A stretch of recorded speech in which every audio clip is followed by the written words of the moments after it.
T'en as pas marre de jamais être premier sur les mots-clés concurrentiels de ta niche? Sans intégrer le link building dans ta stratégie de référencement et dans la stratégie de ton site web, c'est carrément normal que tu stagnes en fait dans les profondeurs de Google. Il n'y a aucune chance, juste en mettant à jour tes structures et en créant un petit peu de contenu, que tu te positionnes dans les premiers. Tout simplement parce que tu n'as pas d'autorité sur le web. Mais c'est pour ça qu'en fait, si tu comprends le vrai moteur que sont les liens, les backlinks, sur le web et ce qu'ils permettent d'ajouter comme autorité à ton site web, ce sont de vrais vecteurs d'autorité. À partir du moment où tu comprends ça et tu comprends comment en obtenir, ton site, il a toutes les raisons de décoller. Et surtout, ça va être un moyen pour toi d'arrêter de mettre des efforts qui ne donnent aucun résultat et à côté de ça, de payer aussi des campagnes de netlinking, de link building qui sont super chères et qui te font perdre de l'argent. Si tu me connais pas, moi c'est Quentin alias QSEO sur les différents réseaux et mon objectif sur cette chaîne, c'est de créer la formation SEO numéro 1 et totalement gratuite. Donc si t'es pas abonné, c'est clairement le moment pour le faire parce que je vais envoyer beaucoup de contenu et tu n'auras plus besoin, pareil, de payer aucune formation SEO à droite, à gauche avec ton compte CPF, tout gratuit sur cette chaîne. Et d'ailleurs, si tu veux une petite anecdote, pendant un moment, quand j'ai vraiment débuté le SEO, on faisait pas du tout d'acquisition de liens. Je mettais quelques liens sur des forums, mais c'est tout.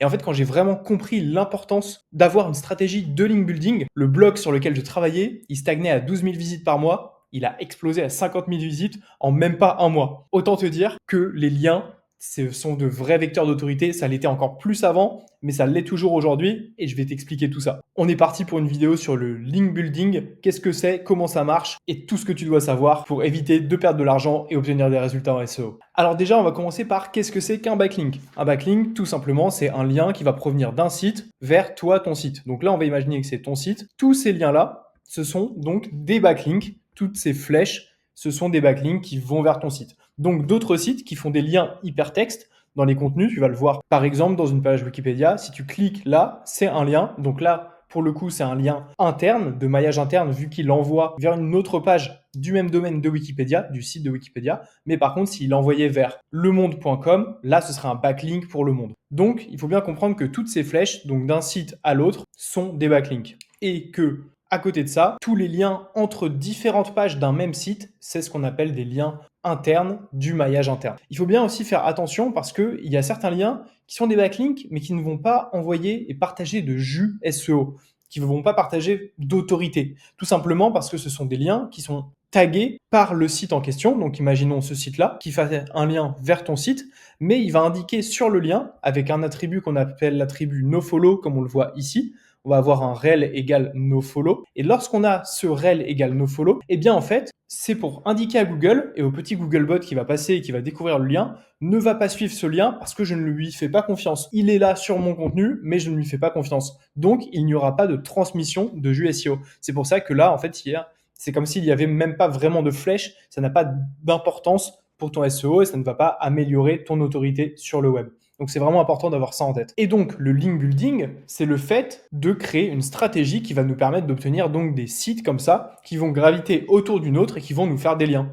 Et pour ça, on a des stratégies qu'on appelle de link baiting, par exemple, qui correspondent à créer du bon contenu à plein de stratégies différentes qu'on verra au fur et à mesure dans les prochaines vidéos de la formation, donc dans cette playlist, pour créer du bon contenu et obtenir des backlinks de façon naturelle. Parce que à côté de ça, et pareil, on le verra dans la formation, il y a aussi la possibilité de créer de façon artificielle des liens. Il y a plein de façons de le faire. J'en parlais tout à l'heure avec le Ninja Linking. On peut aussi acheter des liens. Bref, l'objectif du netlinking link building, qui reviennent à la même chose, c'est d'avoir des sites qui gravitent autour d'une autre. Et ensuite, il y a plein de stratégies à mettre en place pour créer justement ces liens et les obtenir. Et ce qu'il faut bien comprendre, parce qu'on emploie les termes, le link baiting, donc c'est le fait de vraiment créer du contenu à forte valeur ajoutée pour obtenir des liens de façon naturelle et qu'on nous cite en fait comme référence dans le milieu, comme vrai expert d'autorité en ligne. Mais par contre, à côté de ça, le fait d'acheter des liens, c'est moins éthique aux yeux de Google parce que c'est comme si on manipulait un petit peu et qu'on avait un rapport commercial avec d'autres boîtes pour juste qu'ils nous donnent une partie de leur autorité sur le web. Donc c'est moins bien vu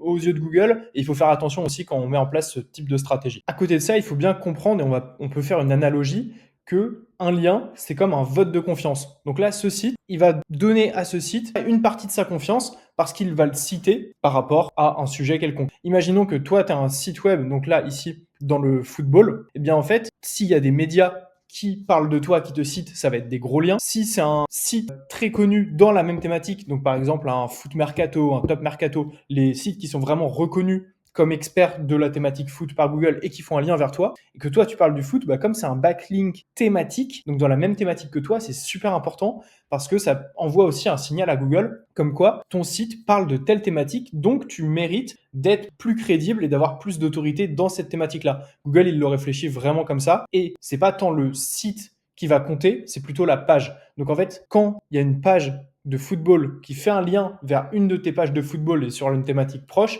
ça a plus d'importance. Imaginons qu'il y a un site, et notamment une page web sur les BMW, qui fasse un lien vers ta page ballon de football. Ça n'a pas de rapport, ça n'a pas de lien logique. Donc, aux yeux de Google, bah, c'est pas très pertinent non plus. Et il va se demander pourquoi ce lien a été créé. Et ça peut desservir aussi ton site. Donc, il faut faire vraiment très attention dans les stratégies de netlinking. Mais toutes ces erreurs-là, encore une fois, on les verra dans les prochaines vidéos de la playlist. Historiquement, en fait, ce fonctionnement des liens, c'est ce qu'on appelait le PageRank, et ça a été créé par Larry Page, d'où le fait qu'il ait donné son nom PageRank. Ça n'a rien à voir avec le fait qu'on parle de page web, vraiment par rapport au nom de la personne. En fait, c'est vraiment ce schéma-là qui est intéressant. C'est qu'en fait, donc imaginons que ça, ce soit notre site principal. Il y a plein de petits sites autour qui envoient du jus. Et en fait, des petits sites, ils vont envoyer un petit peu de jus, des plus gros sites, ils vont envoyer un petit peu plus de jus, etc. Et en fait, il y a plein de facteurs qui rentrent en ligne de compte pour le backlink. Le fait que ce soit sur une page thématique, le fait que le lien soit en haut du contenu, le fait que le lien soit cliqué par des utilisateurs, etc., etc.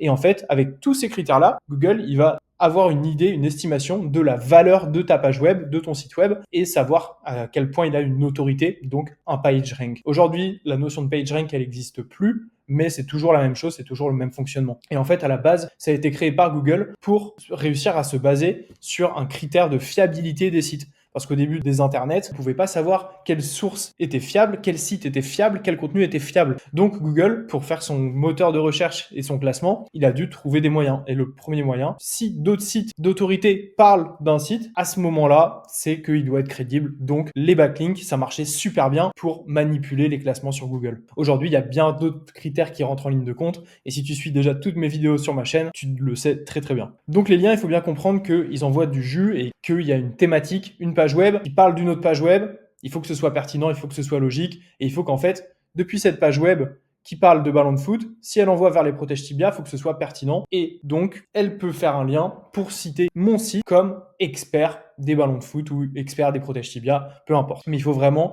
qu'il y ait une synergie entre les deux pages. C'est ce qui va améliorer la qualité du lien, la valeur du lien. Et c'est comme dans la vraie vie. Si tu demandes à un ami podologue de te conseiller le meilleur podologue de ta région, bah, tu auras beaucoup plus confiance en lui que si tu demandes au serrurier d'à côté quel est le meilleur podologue de ta région. Tu vois, c'est exactement la même chose. C'est tout un critère de confiance basé sur la thématique, sur l'expertise de chacun. Donc là, dans notre cas, des sites internet. Et il faut bien se dire aussi que Google, bah, il n'a pas la science infuse. Il va aller voir ton contenu, il va le catégoriser, mais en fait, les liens, ça lui permet aussi de savoir que si tu es cité sur tel site et dans telle thématique et que ça revient souvent, bah forcément, il va commencer à vouloir t'allouer cette thématique-là aussi à ton site. Et c'est vraiment important d'avoir ça en tête. Il faut avoir des liens dans ta thématique. Commence pas à acheter des liens sur des sites un peu bizarres, un peu border à droite, à gauche. Ça peut que tuer ton SEO. Il faut vraiment que toi, tu restes dans ta thématique. Après, bien sûr, il y a des sites qu'on appelle généralistes, des médias qui vont pas être véritablement dans ta thématique. Mais s'ils créent une page web, un contenu par rapport à ta thématique, là, ça peut aller. C'est vraiment comme ça qu'il faut réfléchir pour ta stratégie de link building. Et dans les autres points qu'il va y avoir et qui vont améliorer la qualité d'un lien, si un lien il est cliqué, bah, ça donne encore plus de jus parce que ça envoie vraiment des internautes.